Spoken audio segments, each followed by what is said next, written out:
Gary was having problems with the advancement exam. Now, I had figured out a few things about how to take Navy exams, and I was willing to share this with Gary, obviously.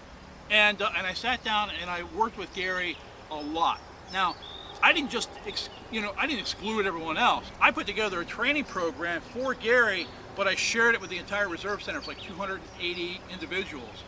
Now, to toot my own horn a little bit, at the end of that 3-year tour, 4-year tour, advancement rates went up 30% in the entire Reserve Center. Okay? But getting back to Gary, you know, his next exam, he was off by 10 points. That may not sound like much, but in the world of the Navy, it actually is quite a bit. And so we worked harder. We worked harder and we worked harder.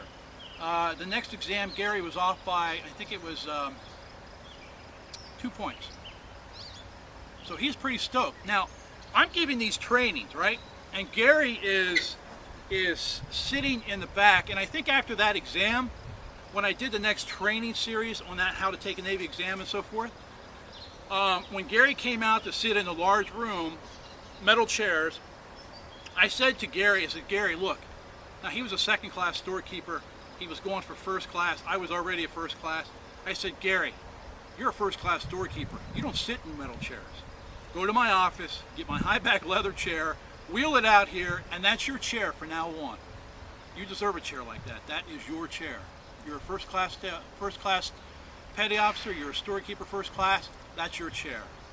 So imagine, you know, I'm standing up in the front of the room. I'm getting ready to do this training, and Gary is wheeling this big freaking leather chair out to the auditorium, the training area, and he plops himself down, and everybody like turns around and looks at Gary. And I said, that's right, everybody. You need to look back there because that's first-class petty officer Gary, and then his last name. From that point on, Gary was a first-class petty officer, no question about it. Everything he did, said, how he carried himself was as a first-class petty officer. Now, the next exam Gary took, now mind you, our exams are every 6 months in the Navy. So the next exam, this is 18 months after our initial conversation, Gary was off by 0.06. 0.06. Now, in this realm, 0.06 is you're still not going to get passed, or you're not going to get advanced. So we searched his records to try and find that 0.06. We could not find it, and I told Gary, I said, look, dude, I said, this thing is so in the bag for you. Your next exam, no question about it, you're a first-class storekeeper. You already are. You are absolutely the first-class petty officer. I know you will be, and we continue to train him. He continues to sit in the leather chair. Next exam rolls around. I get the results before Gary does. Gary's advanced.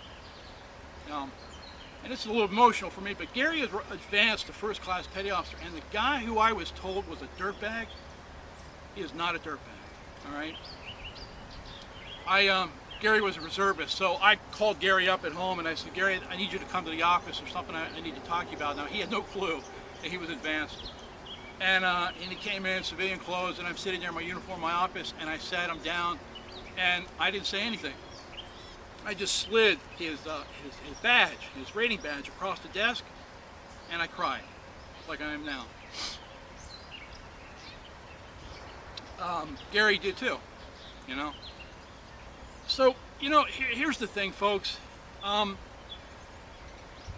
If you're not replacing yourself with someone else, if you're an employee and you can't go to your employer and say, what do I have to do to get your job? If they answer you evasively or don't give you all the information, guess what?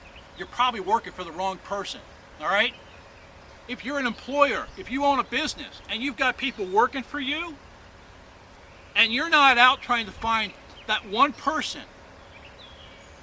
who you can train, you can school them, you can mentor them, you can teach them absolutely everything you know. If you're not doing that, you're not an employer, you're a sole proprietor. I don't care if you own a business, you've got 20 people working for you. If you're not finding that one person to replace you, you don't own a business. You're a sole proprietor. That business owns you. Look, folks, I don't know how else to put this. Gary, here's the award-winning end of the story, if you will. Gary was advanced 3 months before I left that command. when I left and I went to my next command, which it was actually Albany in New York, I got an email from Gary, and Gary said, I found him. I found the next person. And he told me all about it. And he told me that he had that same exact freaking conversation with that person that I had with Gary 3 years previous. And 6 months after that email, Gary emails me.